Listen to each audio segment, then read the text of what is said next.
from scratch, make it profitable, and then go public. This IPO was another example of that. We also become India's second largest cement manufacturers when we acquired ACC and Ambuja Cements for around $10.5 billion US from Holcim. It is the largest acquisitions we have ever made.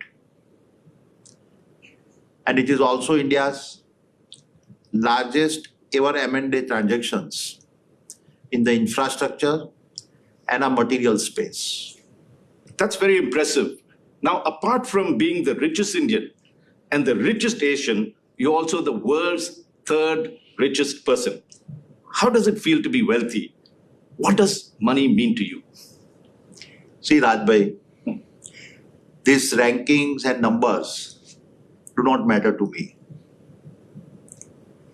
These are only media hype. I'm a first generation entrepreneur who had to build everything from scratch. I get my thrills from handling challenges, and the bigger they are, the happier I am. For me, the opportunity and ability to make a difference in the lives of people and contribute to the growth and building of the nation is far more satisfying and important than being on some wealth ranking or a valuation list. I'm thankful to God that He has given me a great opportunity to serve the nation through infrastructure building. Now, you talked of happiness. Can you add a little bit? Can you define what really makes you happy? Personally speaking, this was the biggest year of my life. This year, I celebrated my 60th birthday. This personal milestone apart, on this occasion, my family committed rupees 60,000 crores to the Adaani foundations to support mainly three social causes, which is close to my heart: education, healthcare, and skill development, which are foundational for any nation. This has given me immense satisfactions and happiness, which no professional achievement can ever give. So, Goutam bhai, let's explore this further. What motivates you when you do business or in life itself? As an ordinary man, the courage, strength, resilience, and tenacity of the average Indians are very inspiring and motivating for me. To share with you, at the second edition of our Green Talk series, I was greatly moved by the stories of Arunima Sinha and Kiran Kanojia, two extraordinary women who unfortunately lost their limbs but yet conquered the world. Arunima climbed Mount Everest, and Kiran, a blade runner, is running marathons. Both are incredible women and the pride of India. They are the real heroes of a Naya India. Their stories moved me so much that I had a tears in my eyes. I'm truly humbled by their spirit. Could there be anything more motivating than such courage, valor, and determinations in the face of adversity? Seeing their story, my belief is further reinforced that there is no machine stronger than human beings. Such human stories are the biggest source of motivation for me. That's truly inspiring. I want to turn to business now. And let's look at the logic behind your group's phenomenal expansion in infrastructure as well as in new areas. I was born in a middle class family and I lived through the 90s, 70s, and 80s when we had to struggle for Bijli, Sadak, and Pani. That was a time when India had a huge infrastructure deficit in ports, airports, and many other infrastructure areas. In contrast, China, which also became independent around the same time as India and had lower per capita income than India in 1990, began leapfrogging ahead of India in development. All this issue instilled a huge desire in me to do whatever I could do to transform India, particularly in infrastructures, and make India stronger. Meanwhile, starting from 1991, policy changes created an enabling environment for the entry of the private sector in the infrastructure space.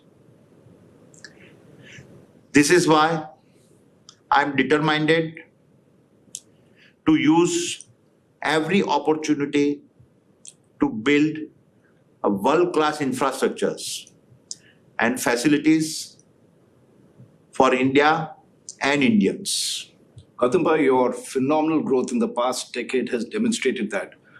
What is your management style? What is your mantra for success? See, all our businesses are run by our professionals and competent CEOs. I do not interfere in their day-to-day functioning. My role is limited to formulating a strategy, capital allocations, and their performance review. It is for this reason that I have time to manage such a large and diverse organizations, but also incubate several new businesses and also look for new opportunities for acquisitions. Now, one of the new acquisitions that you've made is taking over the NDTV group. Now, would you follow the same principle of non-interference that you have demonstrated in your other group companies? And secondly, how would you ensure editorial independence? See, Raj, on editorial independence, let me say categorically that NDTV will be a credible, independent, global network with a clear Lakshman Rekha between management and editorial. You can endlessly debate and interpret each and every word of what I am saying, as has been done by many. But my fundamental point is that the proof of the pudding is in the eating. So please allow us some time before you start judging us. We will do that, and we'll see the Lakshman Rekha that you've set between management and editorial, and whether that principle that you set will follow. But let us also look at another concern that has been raised by some of your critics, that the Adani Group is highly over-leveraged. It has a debt of close to 2 lakh crores. What gives you the confidence that you can maintain this debt and repay it? See, Raj, I must confess that I am greatly surprised by the conversations around our debt. We are financially very strong and secure. Such noises are coming mainly from two categories. The first category is of the people who are not doing deep diving to understand the detailed nuances of debt and finances of company. I'm sure if they make an effort to understand the financial statements, all the misgivings about debt will disappear. However, there is second category of people with a vested interest, deliberately creating confusion and misunderstanding to tarnish the reputation of the group. The fact of the matter is that in the past 9 years, our profit has been growing at twice the rate of our debt, and because of which our debt to EBITDA ratio has come down from 7.6 to 3.2, which is a very, very healthy for a large group where most of the companies are in the infrastructure space with an assured and a predictable cash flow, unlike in a manufacturing. It is for this reason that not only national but international rating agencies have rated us equivalent to India's sovereign rating. It is a matter of great pride for me that no other business group in India has as many companies as the Adaani Group, which has sovereign ratings. Raj, you are well aware that rating agencies, and particularly the international ones, are very conservative and stingy in giving rating, and they have very, very rigorous and robust systems and processes of a financial analysis. To share with you, it is for this fundamental financial strength of our group that we were able to close the ACC and Ambuja cement deal of $10.5 billion in a record time in less than just 3 months. Now, I need to persist with this questioning because there are also concerns that banks, including public sector banks, have a huge exposure to Adani debt. How do you respond to such concerns? Raj, this is a good question. People raise concerns without verifying the facts. And the fact is, 9 years ago, out of our total debt, 86% was lending from Indian banks. But now, the exposure of Indian banks in our total lending is reduced to only a level of 32%. Almost 50% of our borrowing is now through international bonds. You will appreciate that international investors are a very astute and subscribe after proper due diligence and deep study. Gautam Bhai, how would you respond to your critics who say that your rise and your meteoric rise was because of Prime Minister Narendra Modi? See, Prime Minister Modi and myself, both are coming from state of Gujarat. And that makes me the easy target of such baseless allegations. When I look back at my entrepreneurial journey, I can divide it into 4 phases. Many will be surprised to know that it all began during the tenure of Sri Rajiv Gandhi as a Prime Minister, when he first liberalized the EXIM policy, and for the first time, several items were brought in the open general license list. That is what helped me to start my export house. But for Rajiv Gandhi, my journey as an entrepreneur would never have taken off. The second big push I got was in 1991, when the duo of Prime Minister Nasir Raoji and the Finance Minister Dr. Manmohan Singh ji initiated sweeping economic reforms.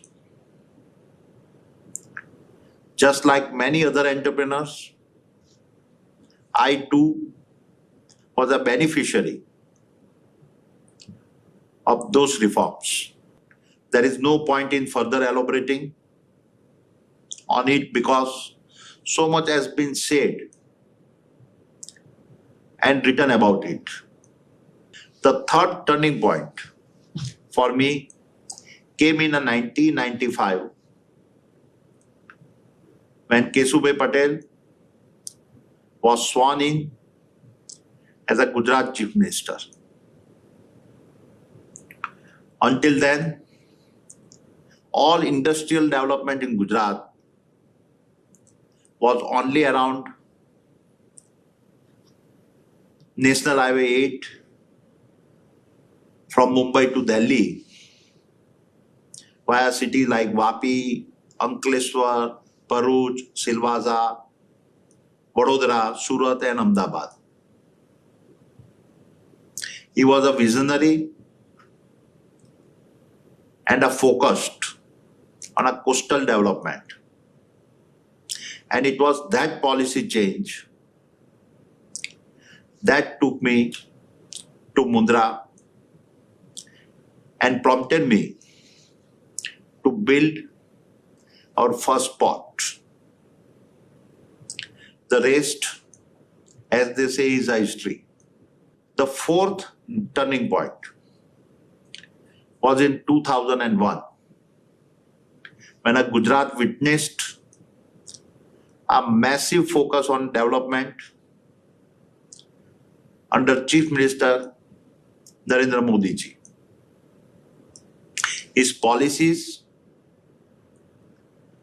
and their implementations went on to not only change the economic landscape of the state, but it also brought social transformations and development of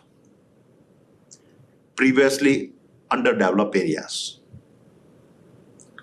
It also allowed industries and employment to take off like never before. Today, under his able leadership, we are seeing a similar resurgence at the national and international levels, where a new India is now asserting itself. It is unfortunate that such narratives are being pushed against me. As I explained, these allegations are baseless and suffer from a recency bias, seeing our group success through a short-term lens. The fact of the matter is that my professional success is not because of any individual leader, but because of the policy and the institutional reforms initiated by several leaders and governments during a long period of over 3 decades. So if you look at the turning points, it appears that it straddles various political parties and spectrum, not necessarily one thing. But you did mention Mr. Narendra Modi, and you've seen his rise being in Gujarat from the chief minister to the prime minister. What would you say is Prime Minister Modi's style of leadership? See, Prime Minister Modi ji has provided a visionary and an inspirational leadership to India. He has not only brought about significant policy changes, but also through our various programs and schemes directly touch the lives of every Indians. There is hardly any aspect of governance which he has not touched. He is trying hard to bring transformative changes not only in the Indian economy, but also pushing for a social transformation and an inclusive growth. He has, through several innovative schemes and their effective implementations, given a strong push to industrial and economic development of India. Schemes like Atmanirbhar Bharat, Digital India, Startup India have acted as an economic multiplier and have not only created endless business and manufacturing opportunities, but have also created millions of direct and indirect jobs. The Prime Minister's equally strong focus on a social factor, agriculture economy, and underdeveloped areas of the country,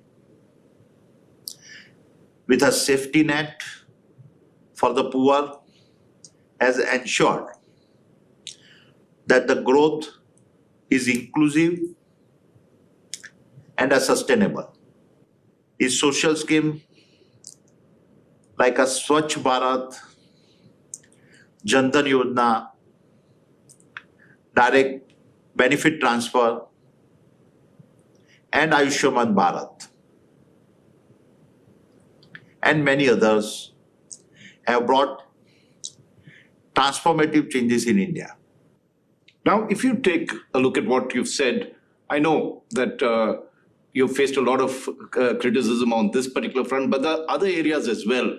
Whether you look at Australia, Sri Lanka, the investments you've made, even in India, there has been a lot of agitations, criticisms against you. You had to weather all this the storm that had been created. What is your view or reaction to all these things? Raj, this is a really very interesting question. See, Goutam Adaani is a product of a democratic India. Protest, criticism, and allegations are all essential parts of a vibrant democracy. In fact, they defined the democracy. I'm a firm believer that our democracy has given us economic freedom and its opportunity. And we all have benefited from it. Now, we cannot complain and do cherry picking about other aspects of democracy which have their own functional values within the boundary of law. You would appreciate that we are in the infrastructure sector, which is the most difficult space to work in. I have faced such challenges many times. I have a very open mind towards any criticisms. For me, the message has always been more important than the messenger. I always introspect and try to understand the other's point of view. I'm conscious that neither am I perfect, nor am I always right. Every criticism gives me an opportunity to improve myself. Now, you were talking about the criticism that you had to face from various quarters. You said it's democratic, and yet you never gave up. Is that part of the Adaani culture?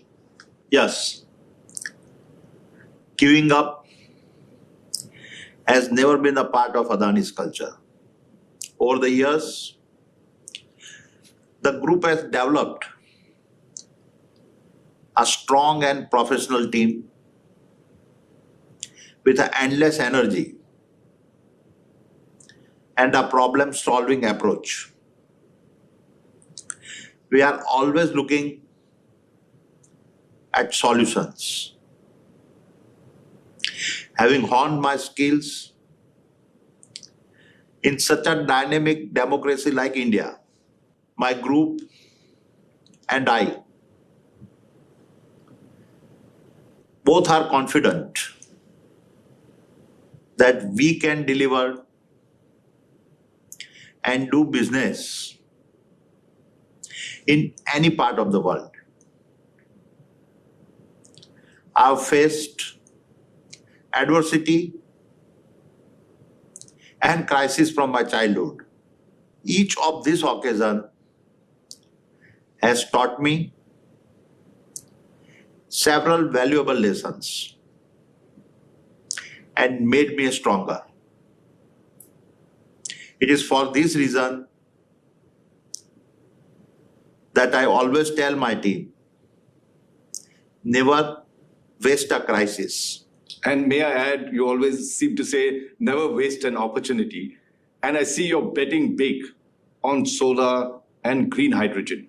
What makes you so confident that you'll make these units viable or the investments viable, given the fact that even in green hydrogen, there's several hurdles, whether it is in terms of the land availability, for the storage, the technology for green technology, including the fuel cells. What makes you so confident that these will work and you invested big in them?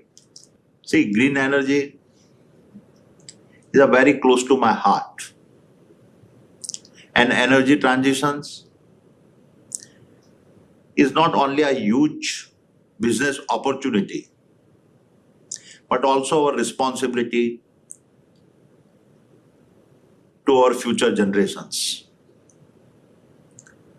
The government of India has brought a very attractive production link incentive scheme,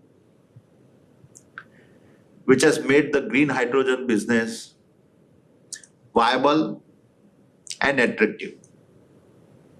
In fact, I'm very confident that with this enabling support, we'll not only meet domestic demand, but soon become a green hydrogen exporters. Now, I know first generation entrepreneurs face difficulties. There is Dhirubhai Ambani that had to do that. You are a first generation entrepreneur. Who is your mentor? Who do you look up to? Dhirubhai Ambani is a source of inspiration for millions of entrepreneurs in India. He has shown how a humble man, without any backing or resources, and against all odds, can not only set up a world-class business group, but also leave a legacy. Being a first generation entrepreneur and having a humble beginning, I am deeply inspired by him. Now, switching topics a bit and coming more to looking at ahead and the reality, what is the state of the Indian economy and how do you see India's growth in the year ahead? In our 75 years of independence, it took us 58 years to get to our first $1 trillion of GDP. 12 years to get to the next trillion, and just 5 years for the third trillion. But now, if you look at our pace of social and economic reforms, I see India adding $1 trillion to its GDP every 12 to 18 months within the next decade. I'm very optimistic about the growth and the prosperity of India. This optimism comes from the fact that in 2050, we'll have a young India of 1.6 billion people with a median age of 38. We'll also have the world's largest middle class population. This demographic dividend, combined with the largest middle class, will spur growth and prosperity in India and making it a $30 trillion economy. So clearly, this century belongs to India. I know we are running out of time, and this is my final question to you. Many experts think, and I'm wanting you to look ahead, many experts think that 2023, we may see a global recession. What is your views on that? See, Raj, I'm a born optimist and never lose hope. I recall that many pundits had painted a similar grim scenario for India during the 2008 global financial crisis. but India was successful in beating the predictions. I'm optimistic that the next union budget would provide a great opportunity to address all these concerns. A strong focus on a capital expenditure, employment, spending on social infrastructure and social security will help in facing the global headwinds of its recessions, and India will emerge more stronger. On this optimistic note, Gautam Bhai, thank you very much for this interview. And let us hope 2023 brings us a lot more joy, a lot more opportunities, and makes India greater. Thank you very much, and congratulations once again for being made India Today magazine's Newsmaker of the Year 2022. Thank you, Raj. Thank you for giving me this opportunity.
मैं आजादी के खुले पंख भी हूं, मैं पर्वत की अचलता भी, मैं पीहर का लाड भी हूं, मैं ससुराल का सूत्र भी, मैं ऐशप्रा, प्रथा भी, प्रगति भी। साल के स्वागत का उत्साह आपके लिए पूरा साल बना रहे। Here's wishing you Merry Christmas and a very Happy New Year. ऐशप्रा, प्रथा भी, प्रगति भी। आपने सर कभी समझौता नहीं किया तो बियर्ड कलर करते वक्त हेयर कलर लगाकर समझौता क्यों? बिगिन मेंस बियर्ड कलर, ये ग्रेस को कवर करे नेचुरली, भी ज्यादा dark beard. Bigen, go for bat.